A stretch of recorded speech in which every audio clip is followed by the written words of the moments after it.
This is a real conversation about reality, not just ideas. So it's not about trying to force yourself to meditate or push the disturbance away. Instead, it's about remembering one key thing. You are the one experiencing the disturbed mind. You are not the disturbance itself. That's a huge realization. The disturbance might not disappear right away, but the moment you can step back and remember that you're the one observing the disturbance, not the one who is disturbed, it changes things. Now, how do you know when your mind is disturbed? How do you know when your heart is hurting? That's one of the deepest spiritual questions. And eventually the answer is clear. You know because you are in there. You are the one aware of the disturbance. You are the one who feels the hurt. This is important because it shows you that you are not your thoughts or your emotions. You are the one who's witnessing them. This gives you some space, a little breathing room. When you realize that you're not your disturbed thoughts or your emotional pain, you start to see that there's a part of you that's always calm and aware, even when the mind and heart are upset. That space allows you to step back and not get completely overwhelmed by what's going on in your head.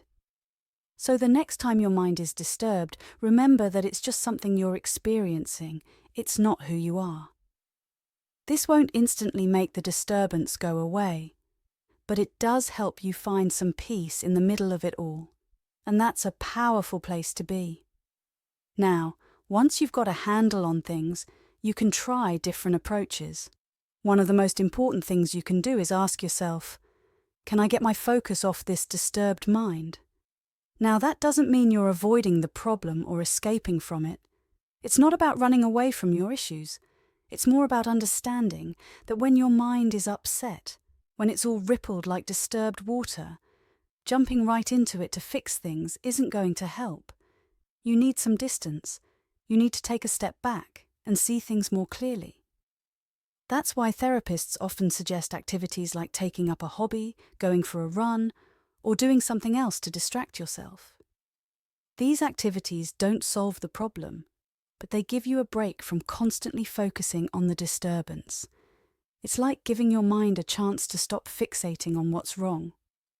And if you don't do that, you could end up stuck in that disturbed state for months, years, or even a lifetime.